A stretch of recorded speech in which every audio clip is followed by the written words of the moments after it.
So another text worth talking about is Issue and the Vagabond Minstrels by Emeritus Professor Femi Osofisan. Well, I've read a lot of Femi Osofisan's work. Women of Wu, The Birthdays Are for Dying, Cordelia, Miami, Cholera College. So I have read a lot of Once Upon Four of Us too. I've read a lot of his texts, but I've only worked on two. I worked on Women of Wu casually. Maybe one of these days I'm going to repurpose it into a study guide. Then I have written or created a study guide for Once Upon Four Robbers. So issue on the Vagabond Minstrels. I am working on that too. It's one of my recent reads. And it's very exciting and interesting. It belongs to Femi Osofisan's Magic Bone series. So those are the plays he wrote, giving magic to a particular set of people. So magic is given to a particular set of people, a particular set of characters in the text. For them to better their lot, for them to uplift themselves from the perpetual suffering and all that. So that is what is a Magic Bond series represents. So then at the end of the day, we look at how they use the power and things like that. So we have that in Once Upon Four of Us, where four of us were given magic by another character who serves as who functions as the narrator. So that's Afar. So and we gave them the rule that they shouldn't kill anyone, they shouldn't do this, they shouldn't do that, and the sense of collectivism that comes with the thing itself. You can't go on robbery on your own. So, and one thing, the point of convergence, apart from the magic boon thing, or the point of convergence between these two texts is the idea of song.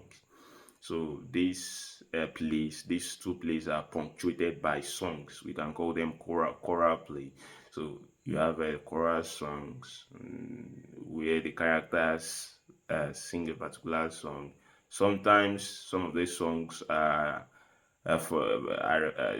comment on the realities of the text, the realities of events in the text.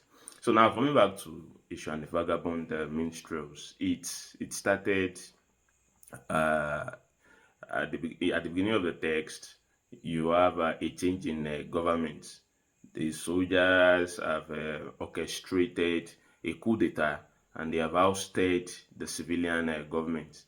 So there is a song at that point about how there is no difference between the two. There is no difference between the military government and the ousted civilian government. That the military government is just a cosmetic replacement of the civilian government. That they do the same thing. They perpetuate corruption. So they are not really different. They are not really different. The only difference is in their uniform. The civilian government will put on agbada, while the military government put on their camouflage uniforms. So that's only. But talking about the corruption or change of the society, the people, the characters do not actually believe in it. So and it opens in a community preparing for a contest, a play contest. So, and one of the community leader felt the military, the coup d'etat shouldn't affect their community. It shouldn't affect. After all, these people are just replacements. They continue the perpetration of corruption and all that, so it can affect them. So he calls in his community members to practice, or let's say rehearse a play they have prepared for that competition, and that is where the real thing comes in. So in short, we can call it a play within a play. So the real thing, we can call it a play within a play. So people from the community, some actors from the community, they enact, they enact play itself, they enact it, while members of the community form part of the audience, the part of the audience on stage. So this brings about, or let's say this gives room for audience participation in the play text. So they started. We have this minstrels, these vagabond minstrels, and they have been displaced by the entry of military administrators. So their source of livelihood is music, and they sing for corrupt politicians. They get their loot from the national cake. They get their lots from the national cake. But with the coming government, you have the proscription of entertainment in its entirety. So they are displaced suddenly. They have nothing to fall back on. So they start roaming from one town to the other, from one village to the other, in search for jobs, in search for sustenance. So that becomes their lot with the new government. So we can see, even though the community leader at the beginning of the thing thinks, well, this military government is not going to change anything, so it is not necessarily going to affect our lives. So we can see how these people these musicians, how they are displaced. We saw that in the text. So now they come to a crossroad. I'm talking about the Magic Bone series. Once Upon Four of Us is set in a market. Hmm. While this particular one is called Vagabond Minstrels. So it is set at a crossroad. And in Yoruba mythology, the crossroad is a very symbolic place in Yoruba mythology. It's very symbolic. One, it is the homestead of Eshu, the Lord of the Crossroads, and an intercessor in the cosmic balance. So he's also the god of trickery and things like that. So, and if you need any favors in Yoruba mythology, if you need any favors, you have to go to the crossroads to offer your sacrifices to Eshu, and Eshu would intercede on your behalf. Okay, you are seeking favor from, let's say Obatala.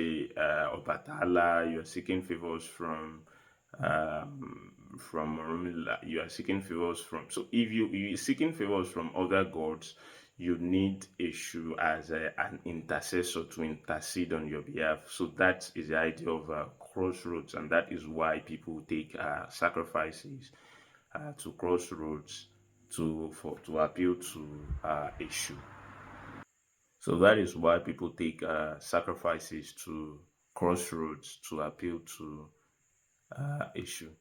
So when these people get to the crossroads, their intention is that, well, we've been hungry, we are famished and all that. People would bring sacrifices to the crossroads, and we would have something to feed on. We have this to feed on and that to feed on. But the people that brought the sacrifices to the thing, they only brought what they only brought sacrifices that are not necessarily edible. So you have that conflict between them until an old man appears. An old man appears, just like every other Magic Boon play Femi Osofisan has written. So he gives them some magic and tells them to use the thing to better their lot and all that. So later on, we'll find out that the old man, who we assume is a priest of Eshu, is Eshu himself. So then different people come to the crossroad with their afflictions, with their problems, and each of them sings a song.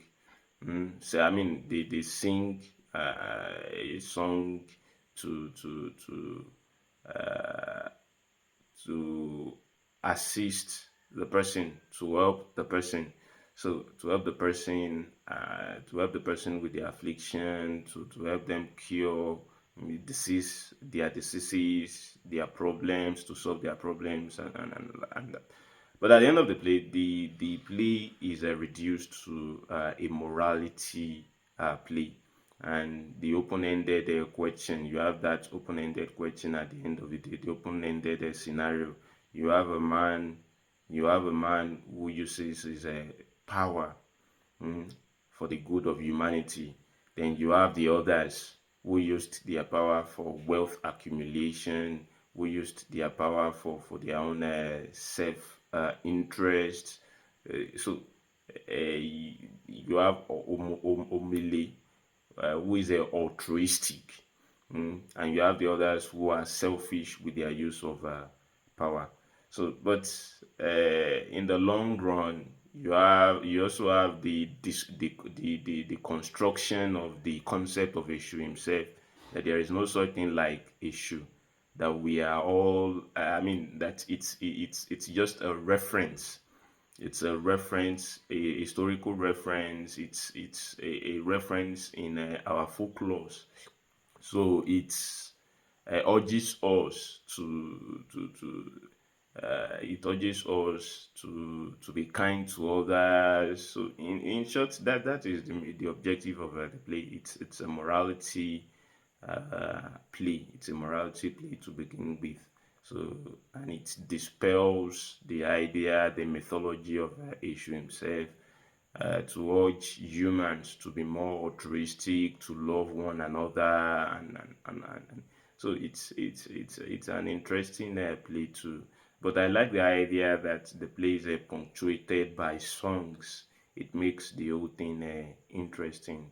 The idea that some of the songs, some of the songs are magical in the sense that they are used to solve people's problems.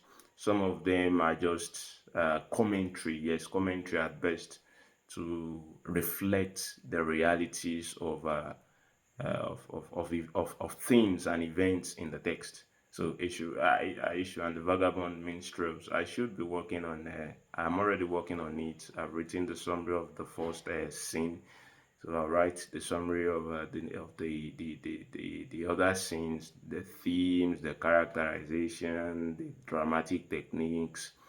What other things? Yes, probably the literary devices, figures of speech, etc., etc., that are very important in any study, in any serious study of the text. Thank you.